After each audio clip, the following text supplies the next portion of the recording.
Hello there gang, Devere here, playing a little bit of Kholat, a horror game no less. So let's see what we get, shall we?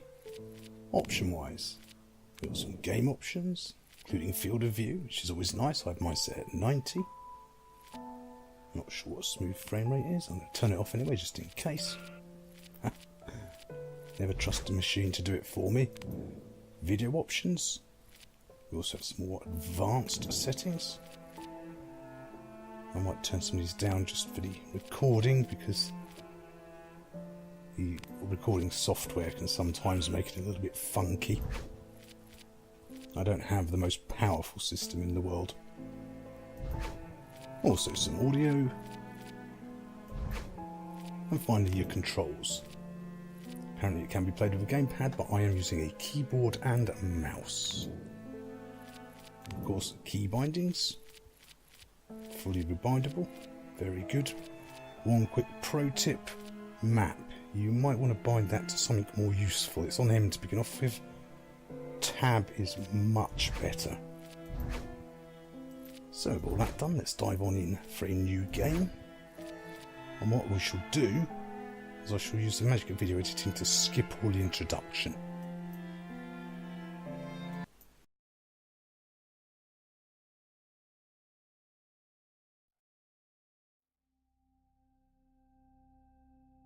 "56 years ago, Russia, the northern Ural Mountains.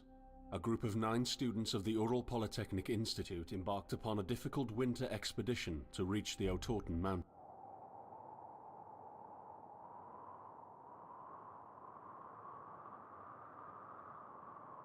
So we're finally in for Act 1. Not even sure why this is here in all honesty. I mean, it looks very deep and evocative. Sounds very evocative. This is of course the Unreal Engine, so it looks great, as you can imagine. But I'm going to step over that, not good. As you can see, there's only one way to go. But this really doesn't do much. Add to the fact your character is more asthmatic when it comes to sprinting. If you do over sprint, you go into a super slow mode while you recover. Why this is so irritating will become more apparent when the actual proper game gets started. There really is absolutely nothing to do here. You also notice there aren't any indicators telling you what to do, where to go. You're just kind of left to it.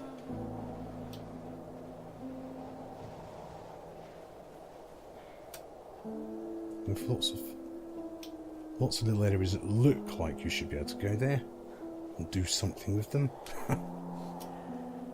Such as there. But no, there's not really anything in all honesty. Quite what this was in aid of, I have no idea. You could have skipped all this completely. This doesn't even really act as a tutorial, to be honest with you. I mean, you've only got crouch and sprint to worry about. There's no jump. This is our destination. Our final destination.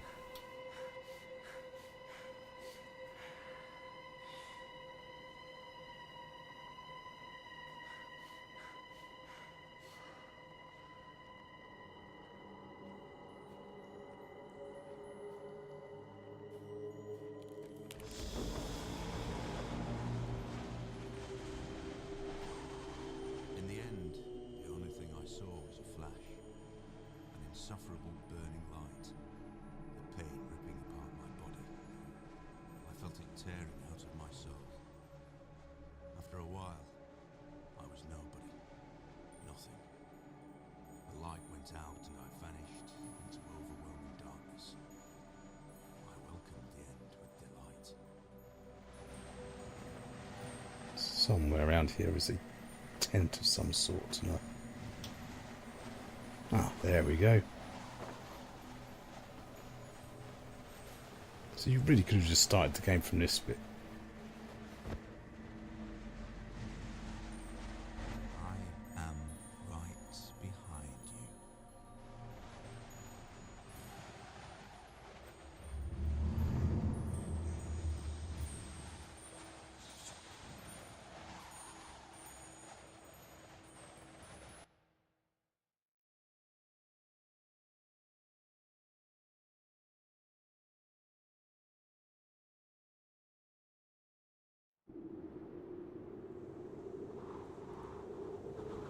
ever tried to hold on to your humanity? When others convince you of being no more than a subject, an object, which they can bend to their will? When they told you that you were a monster that deserved punishment, and you could really not remember your sins? When they took away your loved ones, leaving you to rot in the dark? The problem is that in their darkness, you have never been alone.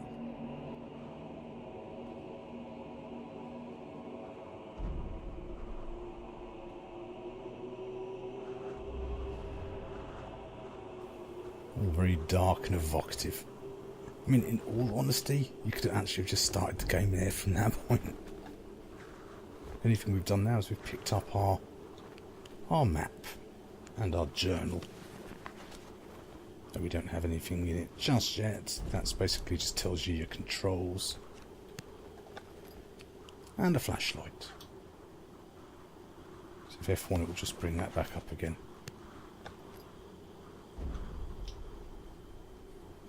So, Unreal Engine 4 looks stunning, no two ways about it. They've done a fantastic job on the environmentals. And the audio, as you've heard so far, is also especially effective. Voice acting, pretty good, there's a lot of it. It's mostly alright, if perhaps somewhat overdone in places. But all that introduction, for what reason? No idea. I set out the moment I heard about the incident. I was in the area, so I reported to the unit myself to be automatically assigned to the case. I arrived at Vishai on February the 19th, a couple of days before the Institute's rescue group. While waiting for them, I started asking around to see if anyone from among the locals knew anything about the incident. One of them said he had a hunting cabin in the search region and knew the area very well. I decided to use him as a guide. When the rescue team had finally arrived, I explained to them what the unit's role was in this mission and that all discoveries or observations should be brought to my attention before anyone else's. We established priorities, checked the equipment, and set off right away. It was not until February the 26th we found the tent that I believe belonged to the students. Initial findings show that the people in the tent cut its sidewall and for some reason tried to escape from it in panic. The tracks in the snow led to a forest 1.5 kilometers away. But the trail went cold after 500 meters and we had to carefully search the entire area. This was not a place of any average incident. We had shivers crawling all over our bodies because of the atmosphere surrounding us. I was convinced that something more than just an accident had occurred here. I had the feeling we were dealing with something unnatural. Aliens.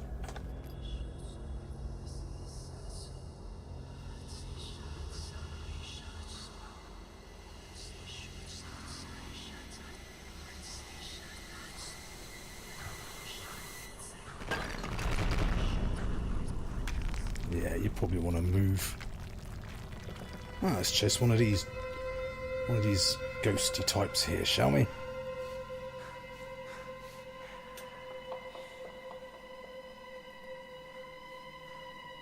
Well, unfortunately, yeah, you can see how weak and anemic his sprint is. It's very, very easy to overcharge yourself.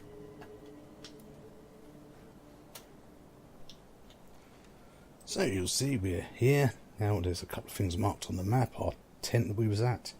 And that little area we were just at there. And we have a lot of pathways to follow.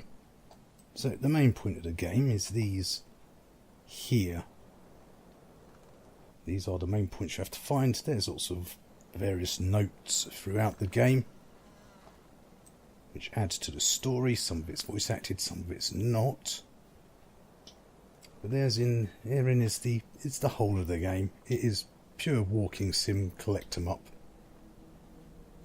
And there's the odd chase bit here and there, the odd sudden death moment, but by and large, nothing any more complicated than that. Which is one of the reasons why I said you really want to keep your map and compass. As we came down that way, there's north. See, here's one of the big issues. You're supposed to kind of use your map and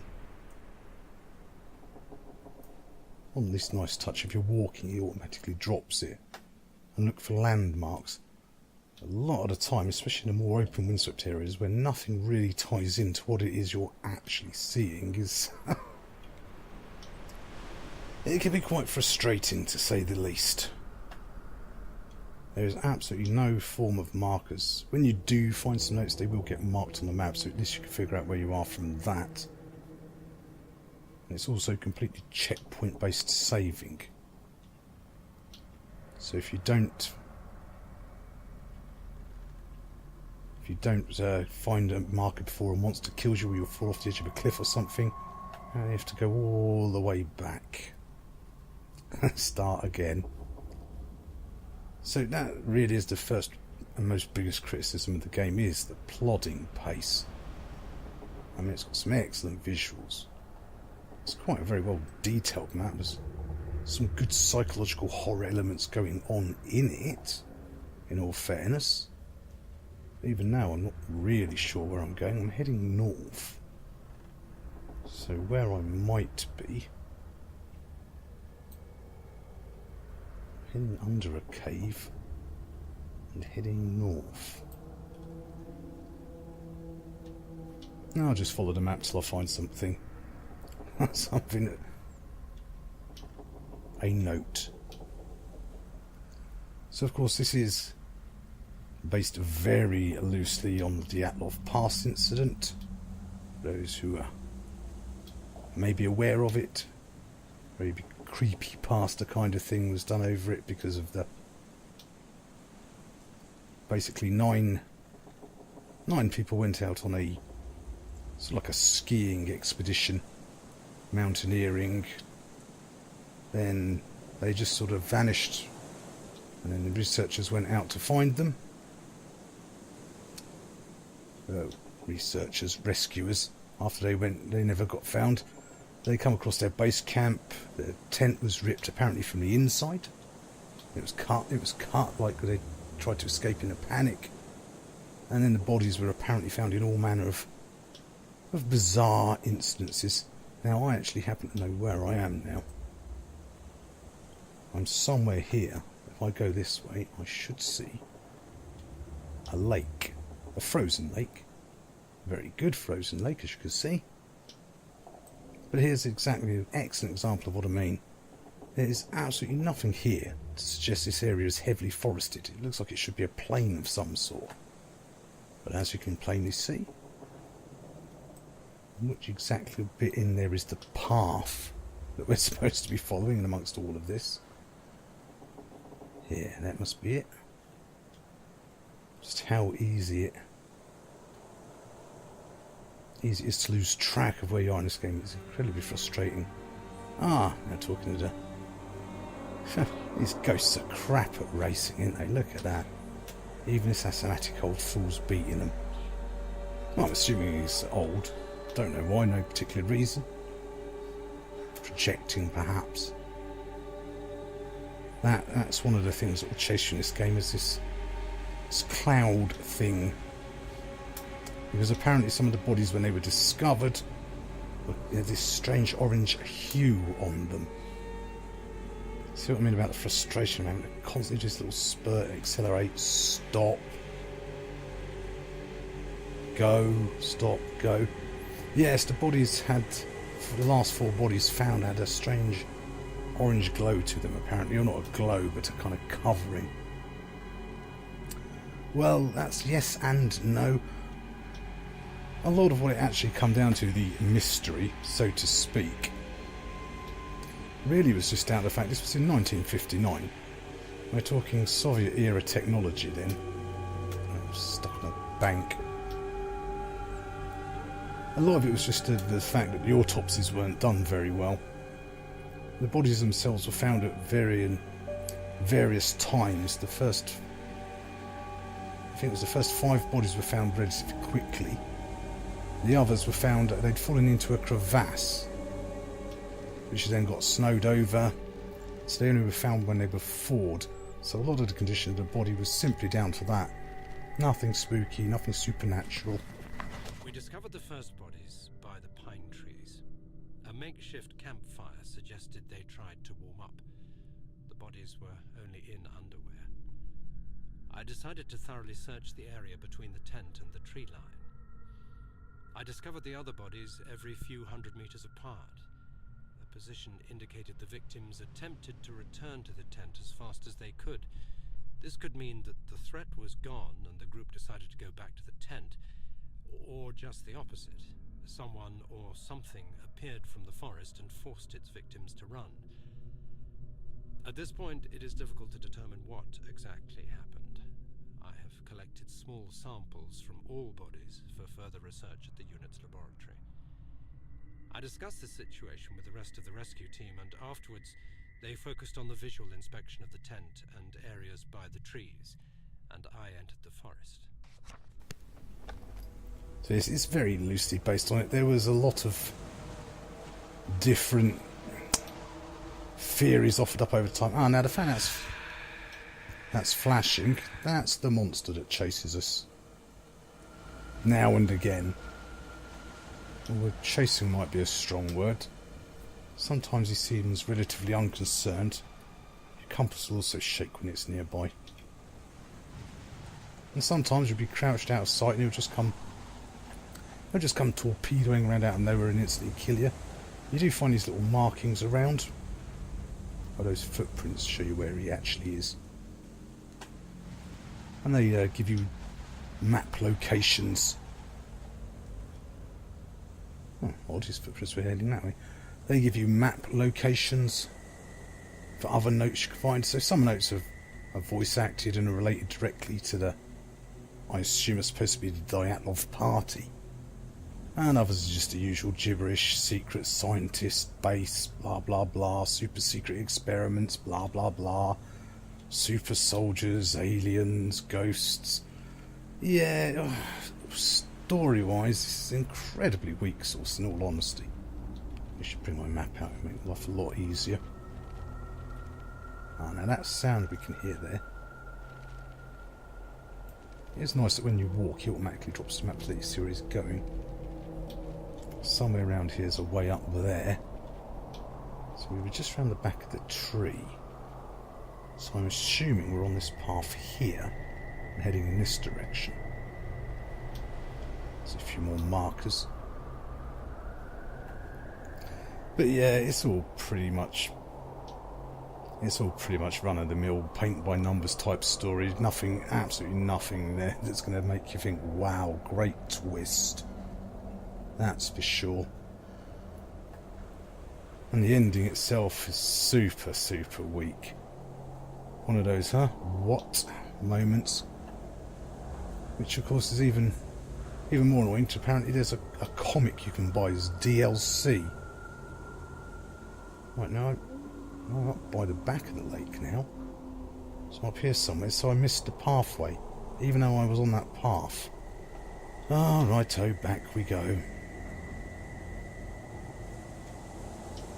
Yes, there's a DLC comic you can buy to apparently continue the story. Not a chance. Sorry, not a chance though. This really was so by the numbers, run of the mill. So it's a strange one, because this is pure walking simulator. And the biggest problem, as you've seen here, and that's probably me not looking properly. There we go. Alright, so that was kind of my fault, but I'm not at the time just trying to tie in what you've got in the map in front of you and where you are. Incredibly frustrating. So that path leads back down there, or back down to the front of the lake where we were. It really does make this game slow, plodding and hard going at times, in all honesty. The randomness of the monster, the odd chase bit, there are the odd sudden death moments as well, just to have the odd frustrate. Not many, in fairness, not many.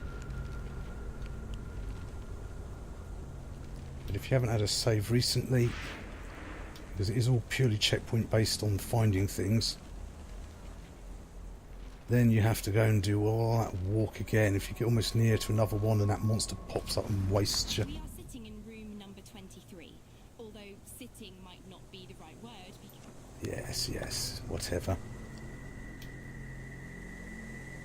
So yeah, the voice acting is a bit of a strange mixture. Some of it's quite decent, others is a little bit over-hammed, shall we say, a little bit over-enthusiastic. So as to where I was... Yes, back down this way. Yeah, the game really feels sort of... It's obviously, a lot of the time it's just best to not even worry about the map and the path. It is just better just to keep just wandering around, following a line down somewhere. And just finding notes, because as you see now, at least, that map, that'll be marked on the map where I was. So at least you get a sort of rough bearing from that. It just seems such a missed opportunity. This is such pure walking sim. And just collecting notes. There's no real...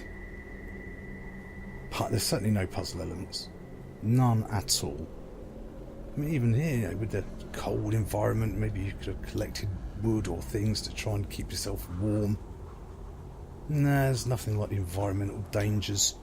Just that odd occasional cloud pops out and has a go at you, and that kind of weird invisible monsters.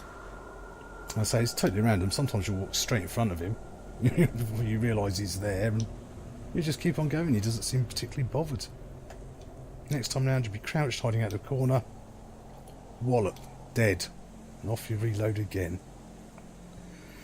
Yeah, very mixed bag, this game. But the audio work and effects, the ambience is brilliant. The visuals, as you can see, really good. See, I can hear a note somewhere down here. Ah, there we go. 7 a.m. We're finally here. She's so keen, that girl, isn't she? Yes, so it is very, very loosely based on the whole Dyatlov incident thing. But so much missed opportunity. So here's an excellent example. The cave systems you'll eventually go through. You'll see them on the map. These ones with dots. There's often little points of no return. So you'll go into the cave, follow a path, say the right one. Then you'll have to go through a point of no return. I mean, you can't go back where you came from, so you have to go all the way back to the beginning of the cave.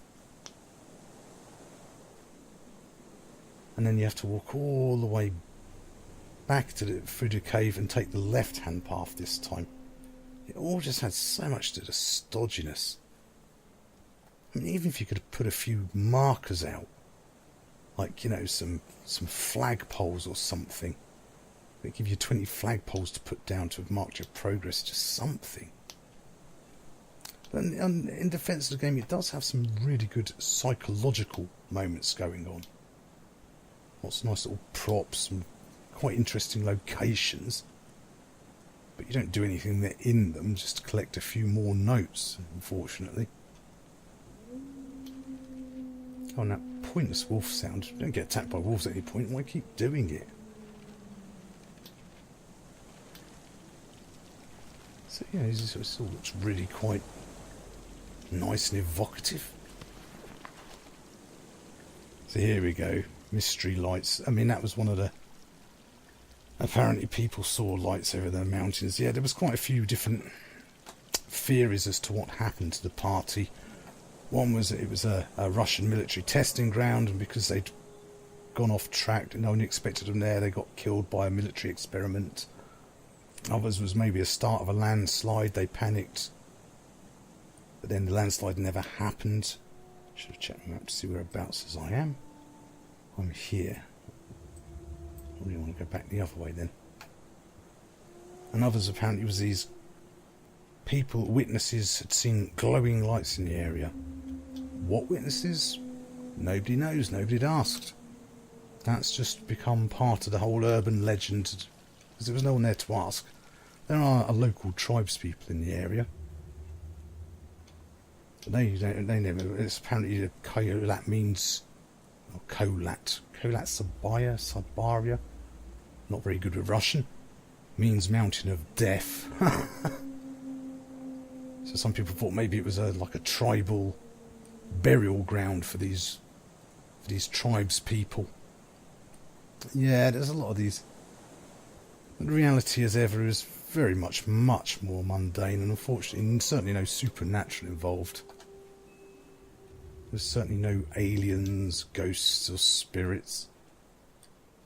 Just human failing, the one that usually gets us killed in most occasions. Quite a much more reliable enemy. It really does this so many times. Just the one we fear the least. The hubris of being human, I guess. That's a bit deep for a video game review, isn't it? I'll shut up. That's how long I spent suspended in nothingness. And then this one time, a pale, dim glow filled it. I felt as if some consciousness started soaking through an orange cloud into my brain, dripping with heavy drops, not letting me pass away nice and peaceful. I fought with myself. I had not strength to open my eyes. And finally, after processing this situation on and on, I realized I have no eyes. See, that's a point of no return. If I come through the cave system, come out here, because I can't go back that way. So I walk all the way back to the front of the cave system to go back in there and go the opposite direction. Yeah, it's not even that really a long game, in all honesty. I think I did it in about 4.5 hours. But I had to do it in multiple sittings. Ah, here's one of the campsites. And this is our only form of fast travel. If I can now travel just between the two campsites. Nowhere else. I'll come back to that in a minute. And if you leave the area, as you see, there's no other way to initiate it. So once you set off on a pathway, you're walking till you finish it, basically. Yeah, the game does have some really good, interesting horror moments. Some good creepy tension. It's got some great visual ideas that happen when you find many of the main numbers there that you see on the left. But for the rest of it, it's just this kind of wandering around in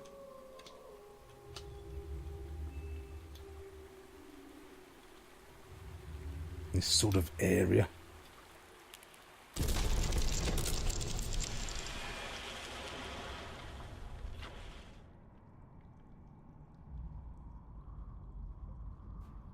Those sort of interesting little moments.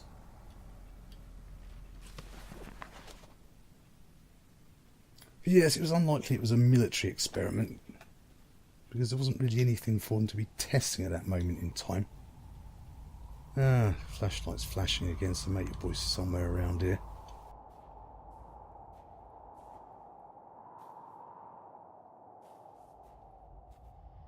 Ah, he's there. He would be. Right in the way I want to go. Let's see if we can go this way. Most inopportune indeed. Again, beautifully done visuals. See here. I can't climb over that little small ledge. Oh hum. So I have to figure a way to stealth by him.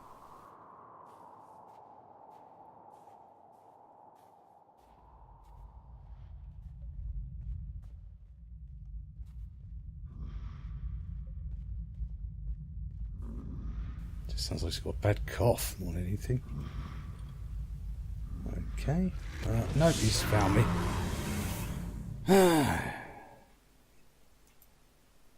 Yes, it wasn't a military experiment because there wasn't anything being tested at that point in time. At least not that far out in nowhere. We can discount aliens because they don't exist. And we can discount ghosts because they don't exist. Oh, we've got to start there from that letter, haven't we? Oh no. Right, maybe I should try and use that. If I can kind of kite him over this way and then zip round the back there. That might be a way to do it.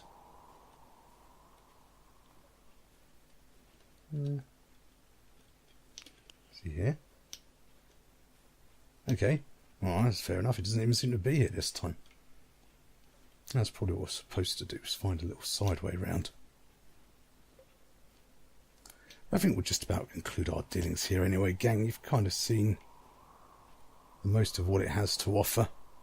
So it does have some really good little interesting psychological horror moments. Some fantastic audio going on. It's just such a missed opportunity. Because of the lack of any sort of puzzles or environmental dangers. It could have been, certainly could have been a lot more. Story-wise, especially the ending. For a very long time, I could not come across any trail. The tracks came. Yes, that's enough of that. Yeah, it's definitely... It's about 15 quid. I would definitely suggest, if you're on the fence, this one would be better as a sale item. Because it is incredibly slow paced. Often with chunks of frustration trying to figure out where you are on the map. As you saw earlier on, the area that looked like it should be heavily wooded looks like a plain on the map. And you'll get a lot of moments like that where you'll be completely turned around, especially once you've got to try and avoid the monster. So even if you start figuring out you think you know where you are, you have to go blundering around escaping from that, then you're even more lost than when you first started. So it's just an interesting attempt on an intriguing story, but yeah, fails on many levels, especially that the storyline itself is so weak. And the voice acting by and large is pretty decent. So anyway, gang, I think we'll conclude our dealings here. Thanks very much for taking the time to watch the video. Hope you found it useful or entertaining in some way. As ever, don't forget to like, comment, subscribe to let me know you're alive. And I shall see you all next time. Bye for now.